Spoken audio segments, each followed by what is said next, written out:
अपनी मर्जी का सरबराह लगाने के लिए लॉन्ग मार्च और धावा बोला गया और यहां खत्म नहीं हुआ, फिर 9 मई हुआ। 9 मई के बाद यह तसलसल जारी रहा। फिर दूसरी दफा जब IMF की डील होने लगी, फिर खत लिखे गए और आज से 1.5 हफ्ता पहले जब पाकिस्तान में चाइनीज और पाकिस्तान में सऊदी इन्वेस्टर्स पाकिस्तान में मौजूद थे, उस मौके पर एहतजाज के नाम पर फिर दावा बोला गया। मैं ये पूछना चाहता हूं, ये कौन सा एहतजाज है जो पाकिस्तान के खिलाफ है? पाकिस्तान की मईशत, पाकिस्तान के वजूद को कमजोर करने के लिए यह सब कुछ जानबूझकर प्लानिंग के तहत रियासत को ब्लैकमेल करने के लिए किया जाता है। रियासत ब्लैकमेल होगी तो इनके सियासी मकासद हासिल कर सकेंगे।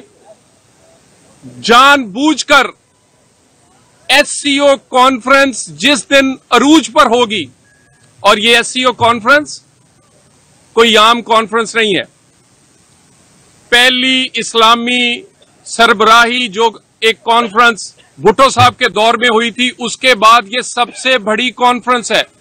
200 से ज्यादा वफूद, बैनुल अक़वामी वफूद इस्लामाबाद और पाकिस्तान आएंगे।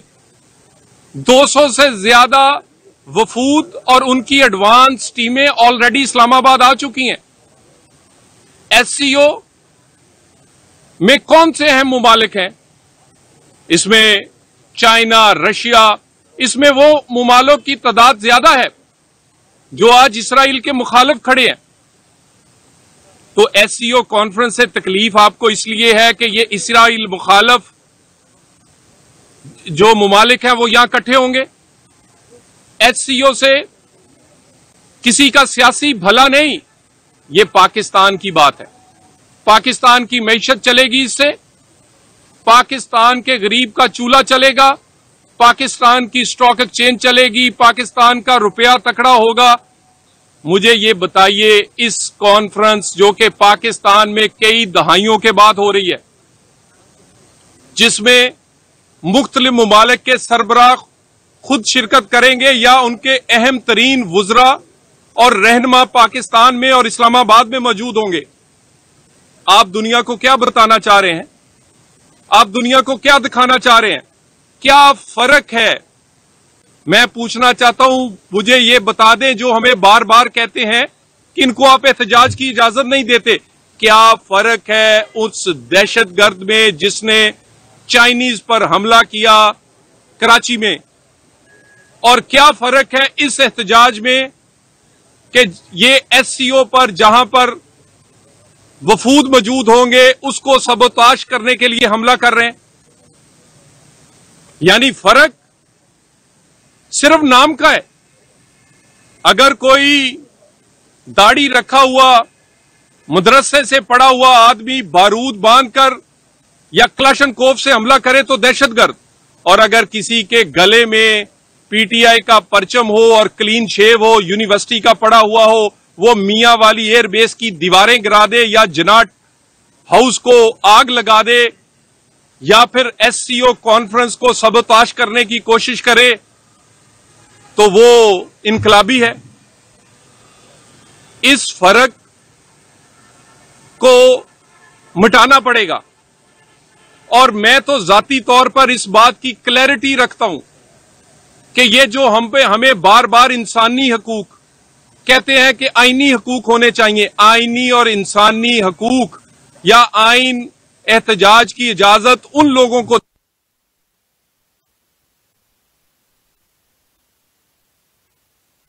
चाहिए, आईनी और इंसानी हकूक या आइन एहतजाज की इजाजत उन लोगों को देता है जो कि एहतजाज को आईनी दायरा कार में करें। सियासी जमात का बिहेवियर सियासी होना चाहिए। सियासी जमात इस तरह की सियासी जमात नहीं हो सकती जो पाकिस्तान में पाकिस्तान के अदारों पर या पाकिस्तान के मुफाद पर हमला करे। छोड़ दे कि इस वक्त हुकूमत मुस्लिम लीग नून या पीपल्स पार्टी की है या किसकी है। SCO कॉन्फ्रेंस फायदा होगा पाकिस्तान की मईशत का, किसकी इज्जत होगी? पाकिस्तान के पासपोर्ट और पाकिस्तान की। और आप सब कुछ इस वक्त क्यों करना चाहते हैं? हमें अपनी कायद कहते हैं जी बानी PTI की सेहत का फिक्र है, उसने 3 दिन से सूरज नहीं देखा। भैया आप तो कहते हैं कि उसने वहां पर किसी को मिलने नहीं देते, और आप सारा कुछ जानते हैं कि वो 3 दिन बाहर निकला है, नहीं निकला, सेहत खराब है, नहीं है। ये कौन बताता है आपको? झूठ का पलंदा, झूठा बयानिया, और बार बार इस्लामाबाद और बार बार पाकिस्तान की मईशत पर हमला। तकलीफ किस बात की है कि महंगाई 40% से 7% पे आ गई है?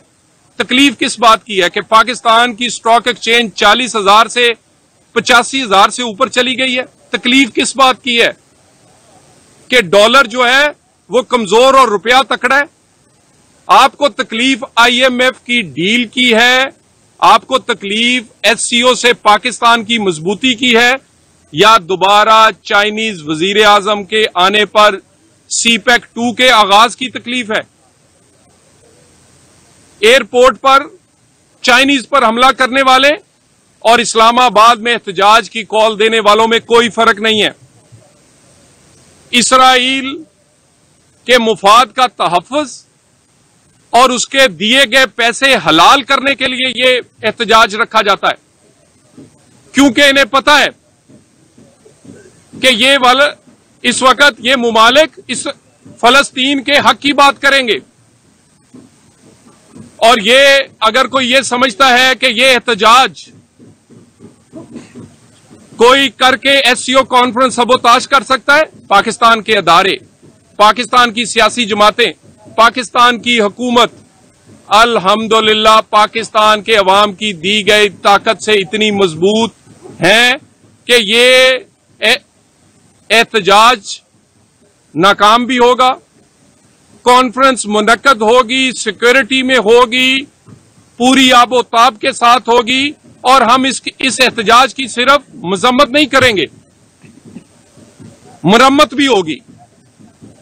और जितनी मुरम्मत पिछले दिनों से जारी है उतनी तेजी से स्टॉक एक्सचेंज ऊपर जा रही है। ये मुरम्मत और स्टॉक एक्सचेंज और इकोनॉमी का लगता है कोई जोड़ है। जितनी इनकी मुरम्मत की जाती है उतनी महंगाई भी नीचे आ रही है। SCO कॉन्फ्रेंस पर कोई कॉम्प्रोमाइज नहीं होगा। ये जमात सियासी जमात नहीं है। जो लोग इसके लिए बार बार इसके साथ खड़े होते हैं, मैं मौलाना साहब से भी कहूंगा कि उन्होंने भी उनसे गुजारिश की थी कि ये एहतजाज ना करें। मौलाना साहब को भी सख्त मौक़िफ़ लेना पड़ेगा ऐसे लोगों के खिलाफ जो सियासत नहीं कर रहे बल्कि रियासत को कमजोर कर रहे हैं। रियासत और रियासती अदारे ब्लैकमेल नहीं होंगे। SCO कॉन्फ्रेंस हो या सऊदीज एम्बेसडर और चाइनीज वजीर आजम की आमद, पाकिस्तान के अदारे, पाकिस्तान की हुकूमत इस काबिल है कि वो अल्हम्दुलिल्लाह सारी चीजें खैर वफियत से अमनो अमान के साथ होंगी। मैं दोबारा फिर एक दफा कहूंगा, अपनी दी गई इस एहतजाज की कॉल पर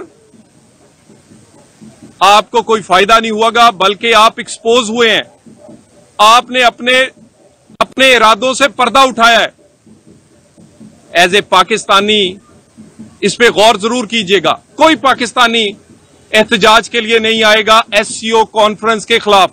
कोई पाकिस्तानी एहतजाज के लिए नहीं आएगा सऊदीज, चाइनीज और बैन अल-अक़वामी इन्वेस्टर्स और मुमालिक के सरबराह जो पाकिस्तान के दोस्त हैं, जो पाकिस्तान में कश्मीर से लेकर पाकिस्तान के इकोनॉमी की हर चीज के साथ खड़े हैं। कोई पाकिस्तानी एहतजाज के लिए नहीं आएगा।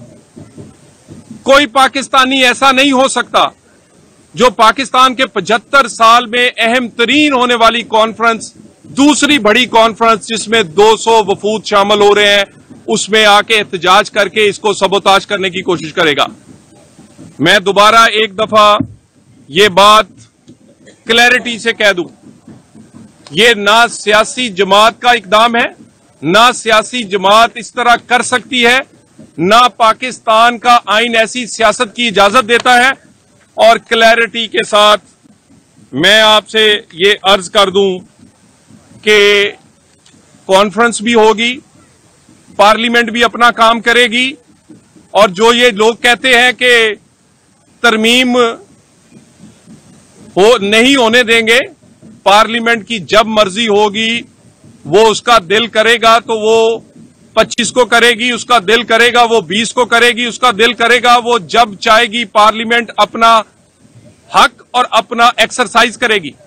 पाकिस्तान में इस्तेकाम के लिए, पाकिस्तान में मुआशी इस्तेकाम तब आएगा जब सियासी इस्तेकाम होगा। सियासी इस्तेकाम इस तरमीम के बगैर और पाकिस्तान की अदलिया को रिफॉर्म किए बगैर, पाकिस्तान की अदालती निजाम को रिफॉर्म किए बगैर पाकिस्तान में सियासी इस्तेकाम नहीं आ सकता। 19वीं तरमीम से आज तक पार्लियामेंट भी यरगमाल है और पाकिस्तान में जमहूरियत भी। इस पर जितनी जल्दी हो पाकिस्तान को भी और पाकिस्तान की पार्लियामेंट को भी आजादी मिलनी चाहिए, उस तरमीम को खत्म करके और 18वीं तरमीम को बहाल करके।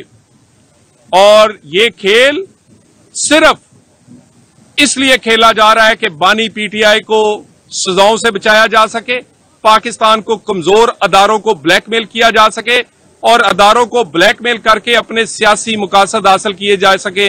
ना अदारे ब्लैकमेल हुए हैं 9 मई से, ना अदारे ब्लैकमेल हुए हैं IMF के खत से, ना अदारे और पाकिस्तान ब्लैकमेल हुआ है जनरल आसिम मुनीर की अपॉइंटमेंट रुकवाने से, ना अदारे ब्लैकमेल हुए हैं चाइनीज और सऊदीज की इन्वेस्टर जब आए थे उस वक्त एहतजाज से, और ना पाकिस्तान और पाकिस्तानी अदारे और हुकूमत ब्लैकमेल होगी SCO कॉन्फ्रेंस पर एहतजाज के ऐलान से।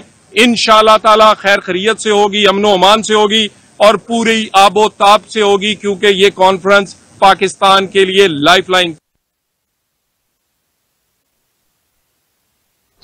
मुस्लिम लीग नून के senator Talal Chaudhry news conference कर रहे थे। उन्होंने कहा कि वज़ीर आला मरियम नवाज शरीफ की जानिब से जड़ावाला सैयदवाला रोड के इफ्तिताह के काम के मौके पर उनके शुक्रगुजार हैं कि उन्होंने ग्रांट की मंजूरी दी है।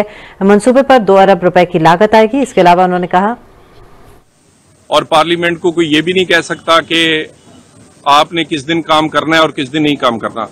पार्लियामेंट की ना कोई छुट्टी होती है और ना पार्लियामेंट के लिए कोई हदूदो कयूद है कि उसने किस दिन काम करना है या किस दिन नहीं काम करना। कंसेंसस पैदा करने की कोशिश कर रहे हैं। 2/3 से भी जायद वोट या 2/3 से भी जायद कंसेंसस पैदा करने के लिए हुकूमत ने और हुकूमती इत्तेहादियों ने ये मौका दिया था कि बाकी जमातें भी इसमें शामिल हो सकें। तो कंसेंसस पैदा करने की कोशिश कर रहे हैं, लेकिन इंशाअल्लाह ताला ये जो भी पार्लियामेंट की तरमीम या बाकी मामलात होंगे उसमें कोई हदूदो कयूद नहीं है। वो जब चाहे, वो कॉन्फ्रेंस से पहले चाहे बाद में चाहे, 25 से पहले चाहे बाद में चाहे, वो कर सकती है। भाई ये बताइएगा कि क्या 25 से पहले ही इस आईनी तरमीम की अहमियत है, उसके बाद भी की जा सकती है या पहले ही हुकूमत करेगी? दूसरा ये कि क्या हुकूमत के पास अपने मेंबरान पूरे हैं? क्योंकि बिलावल भुट्टो साहब ने कल एतराज किया है कि शायद मुस्लिम लीग नून के अपने ही सेनेटर जो है वो बाहर हैं। देखिए, गुजारिश ये है कि बिलावल साहब ये जितनी भी ये तरमीम के मामले पे मैं तो उन्हें कहूँगा कि वो मैन ऑफ द मैच है और बड़े बेहतरीन अंदाज में उन्होंने अपनी वालदा का और मियाँ नवाज शरीफ का वो मुआहदा जिसे मिसाके जमहूरियत हम कहते हैं उसको बेहतरीन तरीके से आगे बढ़ाया है और बड़ी अच्छी पार्टनर्स की तरह पीपल्स पार्टी ने इसमें वो अपना रोल प्ले कर रहे हैं। उनको असल में जस्टिस फाइज ईसा नजर आते हैं। जब वो चीफ जस्टिस नहीं थे उस वक्त भी ये उनको डरावना ख्वाब थे उनके लिए। उस वक्त भी इनके खिलाफ रेफरेंस डाला गया था। ये कोई आज से बुरे नहीं लगते। इन्हें चाहिए गुड टू सी यू, इन्हें चाहिए साकिब निसार, इसे चाहिए साकिब निसार और उन जैसे लोग जो पाकिस्तान में कानून की बजाय अपनी सास की और अपने सास के वो जैसे वो इनकी सासें जो हैं वो बेचारी वारी सदके जाती हैं कि मैं सदके जाऊं, वारी जाऊं, कहीं बानी पीटीआई को कुछ ना हो जाए और उसके काले करतूतों को कोई पर्दा ना उठा दे। तो पाकिस्तान में अदलिया को रिफॉर्म होना जरूरी है। हमने जो लॉन्ग मार्च किया था, जिसमें हम समझते थे कि अदलिया बहाल करवाई है, उसमें बाद में पता चला कि जज आजाद हुए थे, अदलिया उस वक्त से भी आजाद नहीं हुई। Thank you. के senator Talal Chaudhry news conference कर रहे थे। उन्होंने कहा कि बाज़ अनासर को पाकिस्तान की तरक्की हजम नहीं हो रही। इनके एहतजाज का मकसद महज बानी पीटीआई को रिहा कराना है। पीटीआई के एहतजाज की कॉल मुल्क दुश्मन सोच की अक्कासी करती है। पीटीआई एससीओ का कॉन्फ्रेंस को सबूताज करना चाहती है। पीटीआई माजी में भी मुल्क की तरक्की